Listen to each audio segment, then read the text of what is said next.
E aí eles descobriram essa maravilha de manipular a taxa de câmbio em períodos de véspera de eleição para falsear um barateamento das coisas para ganhar a eleição. Foi o que o Lula fez. O Lula arrebentou o país criando esse conforto nacional consumista. Foi o Lula ou foi a Dilma no segundo mandato? O Lula expandiu o consumo e criou um passivo externo monstruoso que fechou a conta miraculosamente porque os preços dos produtos brasileiros lá fora estavam bombando. Foi uma aposta que deu certo. Para ele, sim. Mas se a gente imaginar... O Brasil deu certo, não deu durante o período dele? Sim, mas é a mesma gente. É o mesmo partido, o mesmo ministro, a mesma pessoa. Ele dando as cartas e tal. Quebraram o país. Que é como se tu agora fosse o seguinte, eu vou começar a gastar por conta, esqueço minha dívida, vou começar a gastar por conta, e pelas tantas, tu perde a renda. Que é o que aconteceu. O Lula pegou o crédito eu estou falando números para a gente discutir. 15% do PIB era o crédito no Brasil. O Lula expandiu para 55% do PIB. Que maravilha, todo mundo foi ao crediário. Aí é foda, porque alguém precisa pagar isso daí. Aí o que aconteceu? As pessoas perderam o emprego, perderam a renda. Serasa, SPC, 65 milhões de pessoas. O Lula pegou 43 bilhões de reais dos cofres do governo, dinheiro seu, meu, de todo mundo. 43 bilhões de reais meteu no bolso dos conglomerados de educação privada do Brasil. São os maiores do mundo. Meteu no bolso dos caras e deixou no meio um estudante endividado, fiéis. Se gaba. Abri vaga... Porque... Mas o ProUni foi legal. O ProUni também é dinheiro público. É dinheiro público. Fiscal. Mas por exemplo, eu me formei no ProUni. Não faz mal. Eu estou só lhe dizendo o seguinte, que não existe almoço de graça. Com certeza. Então é o seguinte, o que é que você se formou no ProUni? ProUni é uma boa iniciativa, mas o que é? A universidade é uma empresa que ganha dinheiro, que tem lucros astronômicos, boa parte delas, e devem impostos ao governo. Deve FGTS, deve não sei o que e tal. O que é que o Lula fez? Entregou os impostos que deviam ter ido para os cofres públicos para eles em troca de bolsa.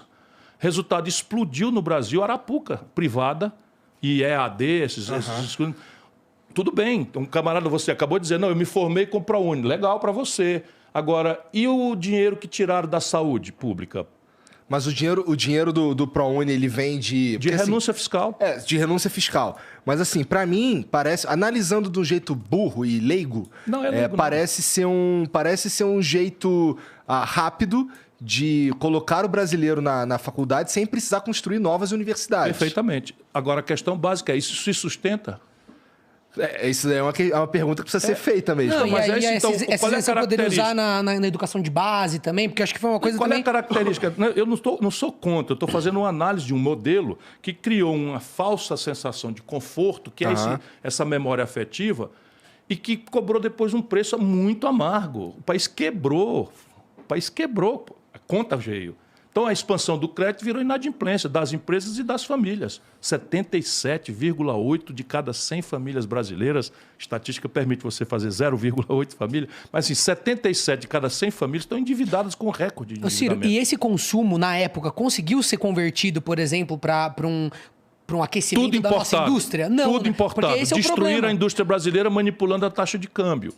Porque se aumentou o consumo, porque você falou assim, essa foi uma época boa. Então, acho que depende da análise. Sim, acho que essas famílias que eram pobres, que tiveram um aumento, né, do poder de compra, isso com certeza impactou positivamente a vida delas e tiveram acesso que nunca tiveram. Sim. Mas, ao mesmo tempo, a desindustrialização corroeu o emprego deles. Então, na hora que essa onda passou, essas pessoas ficaram... E aí veio um monte de tentativas de tentar... E dava pra gente manter tudo isso daí e fomentar a indústria brasileira ao mesmo tempo? Essa é a base da minha ideia, da proposta. Eu tô relativamente familiarizado com a tua ideia. Veja, então vamos pegar o exemplo prático. Em 1980, do ponto de vista do tempo histórico, eu estou falando de ontem, tá? Em 1980, 1/3 da riqueza do Brasil era produzido nas indústrias. Por que isso é importante? Porque a indústria paga os melhores salários, recolhe o maior volume de impostos para financiar boas políticas de segurança, de educação, de saúde, isso não é mentira, você dizer que vai fazer isso sem dizer de onde vem o dinheiro, e agrega valor na exportação para o estrangeiro, traz dólares para o país para pagar a conta daquilo que a gente não sabe fazer aqui dentro. Então, indústria é fundamental e a economia moderna do conhecimento, a economia digital, na verdade são serviços ultra sofisticados baseados na indústria. Então, sem essa indústria também você não dá o passo seguinte, que é a economia do conhecimento, do mundo digital, etc, etc. Você não dá esse passo se não tiver a base industrial aqui. Então, em 1980, 1/3 da riqueza do Brasil era industrial. Hoje caiu para 9%. Porra! Na data, em 1980, presta atenção, irmão, para você ver, porque um país é uma coisa para se administrar. Mas, assim, você falou que agora a gente caiu para 9%. 9%. Nós destruímos, a maior destruição. Tem um professor... Foi uma destruição da ou foram indústria outras brasileira. Coisas que começaram a dar mais dinheiro? Não, a destruição. Eu vou te dar números para a gente espancar a insônia aí da turma. Tá. Então, veja, a China, nessa data, era 1/6 do Brasil. Só que a China já tinha 800 milhões de habitantes e o Brasil estava ali com 150 milhões de habitantes. Nós éramos muito mais ricos relativamente do que a China. Meu irmão, a China hoje está descambando para 20 vezes o Brasil. Quem está certo, eles ou nós? Foi destruição mesmo da indústria brasileira. Tem um estudo de um professor coreano que identifica como o maior episódio de destruição industrial da história do capitalismo mundial. O que precisa ser feito para destruir as empresas do Brasil? De novo, aquela história, câmbio, juros são as principais questões, sistema tributário. Deixa eu te dar o número. Quando você tem um câmbio manipulado, a proporção... Eu quero ver se eu acho um jeito de explicar. Para você é simples, eu quero ver para a gente subir a favela. Se o povo entender isso, a gente vira o jogo. Quando você não compra dólar, nós já entendemos isso, mas você compra pão, e pão é feito de trigo, o trigo o Brasil tem que trazer do estrangeiro, paga em dólar. Se o dólar está alto, o pão fica mais caro. O pão fica mais caro. O remédio é trazido do estrangeiro, fica mais caro, o celular fica mais caro, o game fica mais caro. E isso se traduz numa inflação. E aí vem uma inflação que não é de demanda, é de custo. Então, aumenta o custo. E eles atiram com juros sem... Enfim, mas vamos voltar aqui. Quando o inverso acontece, quando a minha moeda se valoriza muito, o dólar se desvaloriza muito, eu tenho uma sensação de conforto. Isso pode ser conseguido de duas formas. De uma forma sadia, qual é? Eu tenho um produto industrial poderoso, vendo lá fora, ganho muito dólar. Quando eu ganho muito dólar, a minha moeda se valoriza e eu fico sólido e isso ninguém vai me tomar. Ou eu faço o que eles estão fazendo. Eu boto o juro, de novo. Eu boto o juro lá em cima e aí pego o balanço de pagamento do país e uma montanha de dólar do estrangeiro, que eles chamam de capital motel, só para passar uma noite. No juro brasileiro, que é assim, o mundo lá o juro é negativo, ou seja, se você fosse um americano, você ia tomar dinheiro emprestado no banco e ia pagar 2% de juro ao ano. E no Brasil tu vai ganhar muito mais. Tu paga 50% de juro ao ano se for um credor de primeira linha. Certo? 50%. Mas se tu for no crédito pessoal, tu vai pagar 320% de juros. Isso é tão importante entender o fato de que quando eles aumentam a taxa de juros, com a prerrogativa de que vai vir investimento, vai vir dinheiro. E aí esse dinheiro não vem para abrir nada, não vem para abrir fábrica, nem loja, nem serviço, nem nada. Ele vem para especular no juro brasileiro overnight, ou seja, capital motel. Vem para cá, aplica e vai ganhando juro do Brasil e na hora que tem qualquer soluço, vai embora. E isso é o que explica porque que o Brasil vai e quebra. Tá certo? E o Lula, só para você ter uma ideia, o Lula tomou posse. O desastre desse modelo com o Fernando Henrique já tinha acontecido. A taxa de câmbio, se fosse em dezembro agora, passado, eu fiz o cálculo, mas isso não mudou muito não. Seria hoje R$ 9,20. Só para você ter uma ideia, hoje está R$ 4,80. A valor constante, se o Lula tivesse tomando posse em dezembro agora, a taxa de câmbio estaria R$ 9,20. 8 anos depois, já com a inflação dentro, ele entrega para Dilma 1,75.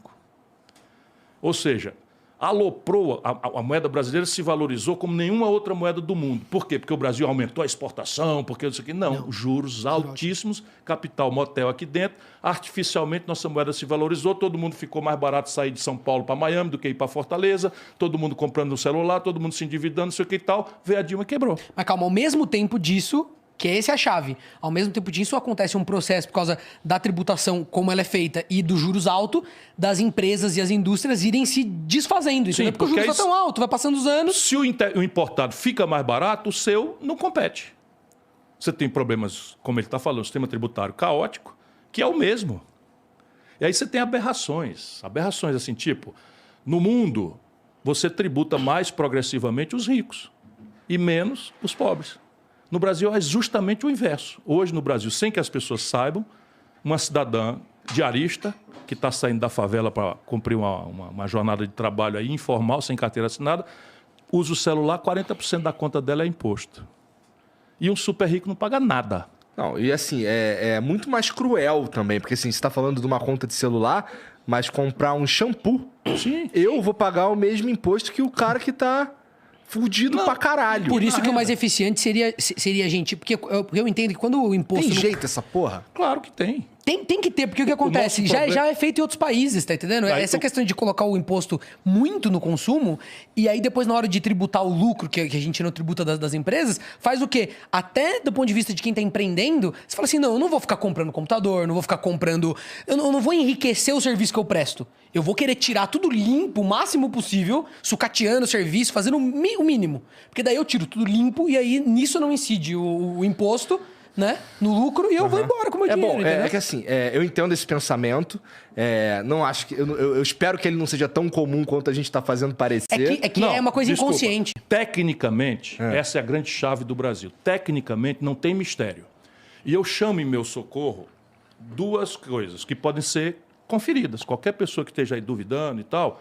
Porque normalmente as pessoas têm dúvida se é possível. Você acabou de dizer, tem jeito essa chibata? Tem jeito e tal? Tem. Tecnicamente, não tem muito mistério. De onde é que eu tiro essa segurança de parecer simples, uma coisa que não parece à maioria das pessoas tão simples?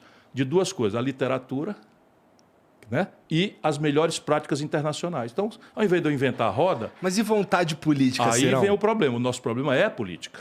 De novo, o modelo de governança política. Com certeza, mas isso daí, assim, a gente não... É um problema que a gente tem, que a gente não...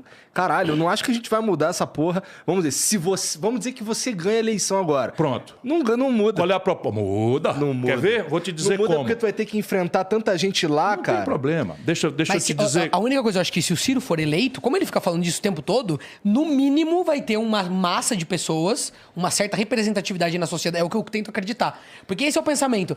Se as pessoas não estiverem por dentro, eu tenho até uma pergunta sobre isso, que é a questão da esquerda e da esquerda. Eu sinto que a esquerda moderna, jovem brasileira, óbvio que não é todo mundo, mas é uma porcentagem dela, ela é muito estética. Ela discute, a discussão da esquerda está muito em pautas identitárias, são importantes e tudo, mas quando você quer discutir isso, eles fogem, ou eles não sabem, ou eles não se interessam, você tá entendendo? Enquanto que a direita jovem... Tô falando de uma galera que eu assisto no TikTok, inteligente, umas pessoas que leem e tal. Eu sinto que eles, por mais que estejam equivocados em algumas coisas, é uma sensação minha, eu queria até saber se é uma sensação sua. Correto. Eles são mais interessados nos problemas práticos, é o que eu vejo. Sim. Eu acompanho gente de esquerda e gente de direita, minha timeline é uma loucura.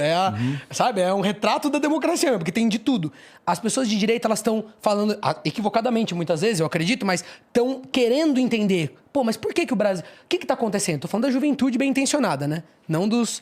Então isso aí a gente jogando fora... Não. A gente jogando fora rótulos, por exemplo. É de direita, é fascista. Isso, eu tô falando disso. Eu tô baboseira completa. A esquerda, quando vai falar com o Ciro, eu vejo, eles nunca... E não é só com o Ciro, com qualquer coisa.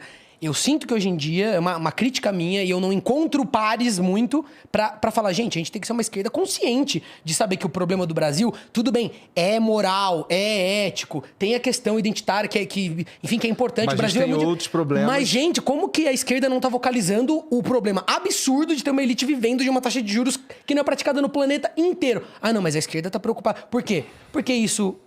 traz fama, porque isso é um papo muito mais palatável. É a minha opinião. Eu acho que isso atrai muito mais o público. Você tem lá uma base de jovens, você vai ficar explicando taxa de juros para o seu público? Não, você vai falar do que o público jovem vê nos filmes, vê representado, sabe, na cultura. Mas isso, Rolandinho, nós não devemos sofrer mais do que já estamos. Embora eu queira voltar na ideia de que é possível, tá certo? Mudar, eu tenho uma proposta objetiva, como todas as minhas, para ser criticada, julgada, mas, enfim. Mas isso é um fenômeno que acontece internacional. Quando morre o marxismo-leninismo como prática revolucionária, extingue-se a União Soviética, cai o Muro de Berlim, não é?